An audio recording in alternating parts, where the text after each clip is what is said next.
با سلام و درود فراوان به بینندگان جانهای عزیز آوا تیوی.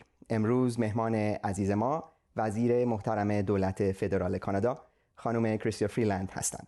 ایشون وزیر امور خارجه دولت هستند که امروز در کنار ما خواهند بود تا در مورد امور خارجه کانادا، وزارتخانه و خودشون کمی با ما صحبت کنند.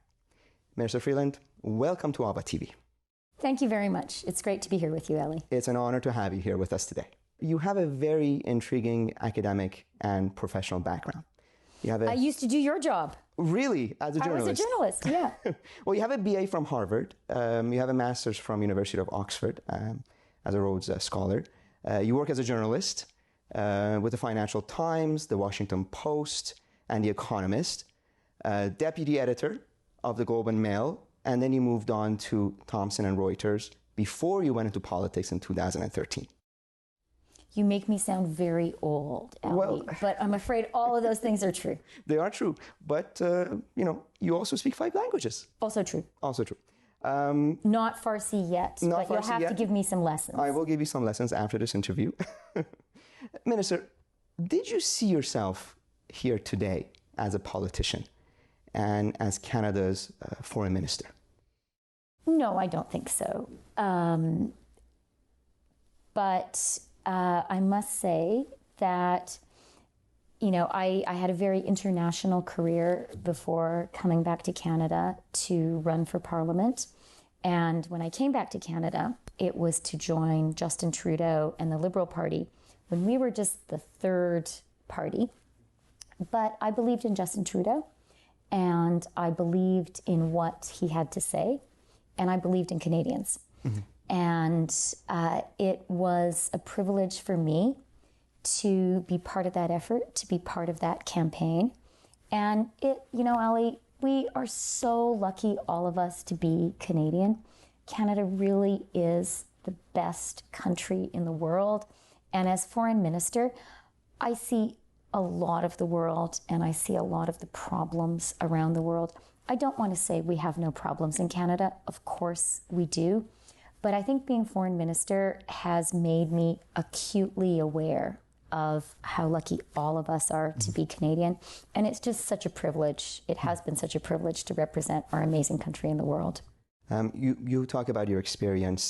You witnessed the collapse of Soviet Union. That's right. And you reported during the independence of Ukraine, if I'm not mistaken. How has that experience changed your view today as a foreign minister? Well, that is a great question, and I would say a few things. An experience that really marked me actually was a little bit earlier. I was an exchange student to the Soviet Union. So I spent a year as a student in Soviet Ukraine. I lived in the Soviet Union. Now, I was there as a foreigner, which is a privileged position, but actually experiencing what Soviet communism was like, what an authoritarian regime really is like, I think has helped me to understand the world in a way that I never would have done had I not had that experience. Mm-hmm. Seeing and writing about the collapse of the Soviet Union, and then, the independence movement in Ukraine, I would say gave me a real experience of hope and ultimately of confidence in the human spirit. Mm-hmm. A lot of people thought that the Soviet Union was eternal. That it was so strong. And today that seems like an odd statement to make. But there were many times during the Soviet era when it seemed indefeatable. And to me, what was so inspiring was to see the people in the Soviet Union, people in the Baltic republics, people in Russia, people in Ukraine, standing up for themselves and ultimately saying, we want to be free. And that is a real conviction that I have, which is people, We are Canadian. We are so lucky. We are free. I'm lucky I was born here in Canada. Freedom, being part of a prosperous democracy, is my birthright. It's the only reality I've known.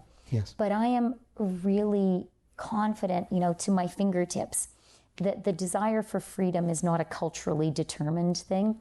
I think it is a universal desire. I think people universally want to be free. They want to have human rights. They want to have the sort of comfortable middle-class life that so many of us here in Canada can enjoy. Yes. You wrote a book in year 2000 about Soviet Union and the collapse, I believe. Sale of a Century, the inside story of the Second Russian Revolution. And you mentioned the middle class. You wrote a book called Plutocrats. That's right. Not mistaken. And it is basically about the emergence of the new global super rich and the fall of everyone else, basically. And in it... Yes, a slightly sad story, yes. phenomenon to write about. Exactly. And in it, you do mention the middle class. And you talk about the super rich, which is not the 1%, you're talking about the 0.1%, that have the ability and the power to lobby and successfully sometimes change things around them for their own benefit, while damaging our traditional middle class.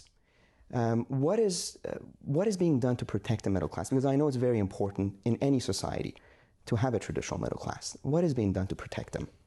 So that is a great summary of my book. My books. Thank you very much, Ali. And, you've touched on exactly what I think is one of the core issues that we all need to confront today. And that is, for a number of reasons, but I think chief among them, the technology revolution, also globalization. We're sort of living in a time where there are these underlying economic forces that, if left unchecked by political action, will tend to concentrate a lot of wealth and a lot of power at the very, very top of society, and will tend to hollow out the middle class. And that can create a really vicious cycle, because exactly as you say, once that wealth and power gets really concentrated, people tend to like to preserve their privilege. And the plutocrats will tend to be in favor of political rules, of political setups that help them to increase and preserve their wealth.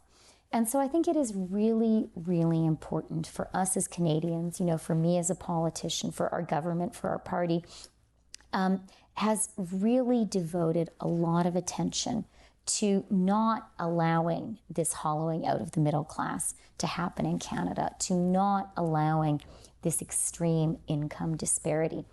And we've done that chiefly by investing in our middle class and investing in the people who are working hard to join it. And there are some great results. Since we formed government, 900,000 Canadians have been lifted out of poverty.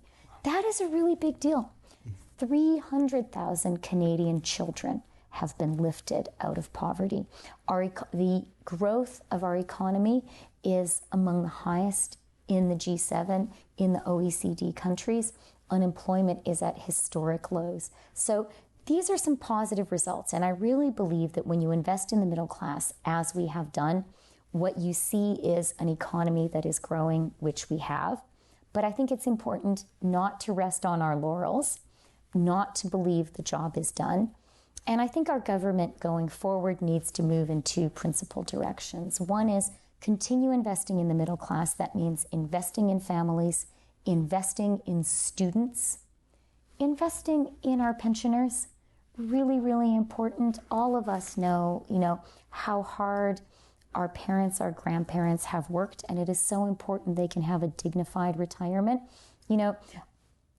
Coming from an immigrant family background myself, how hard the older people in our communities have worked, that the first generation that comes to Canada, they can have a really, I think, satisfying, but often they carry a very heavy load. And it's important to ensure that they can have a dignified retirement at the end of their lives. I was in a retirement home today, and That is so, so important. Minister, as you know, the Iranian community is growing on a yearly basis.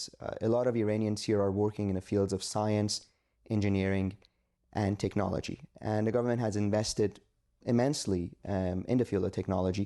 How is that going to benefit Canada in the coming years? Science and research are very important to me as a constituency MP.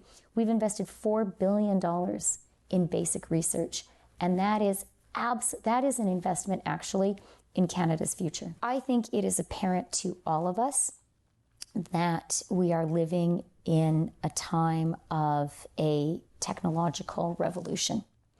And that means that countries that invest in science, invest in technology, invest in the training of young scientists, those countries will be able to participate in that technology revolution, seize that advantage, be competitive, create the middle class incomes, the middle class jobs that Canadians need. But there's also a risk, because at a time of technology revolution, and that is the time we are in today, if you don't make those investments, if you don't have that scientific research and innovation being done in your country, you can risk being left behind by the countries that are doing that. And the heart, sort of like the foundation, the cornerstone of Canada being at the front in the vanguard, rather than desperately trying to catch up to other countries of the technology revolution, is our basic scientific research. Everything else gets built on top of that. So I want to say to all of the fantastic scientists in the Iranian-Canadian community, thank you for being here. Thank you for bringing your creativity, your training, your intelligence to work here in our country. And I really want to assure you that science, basic science research, and also taking that research and making it into great Canadian companies that create great Canadian jobs, that is at the heart of our government's agenda. I'm going to say something in Farsi. As shoma sepasguzaram means we also thank you. Minister, thank you so much for your time. It was an honor and privilege to have you here. I would like to wish you the best of luck. Thank you for your time. My pleasure. بینندگان جانهای عزیز، با سپاس فراوان از اینکه با ما همراه بودید. امیدوارم که از این مصاحبه لذت برده باشید. لبخند فراموش نشه. بدرود.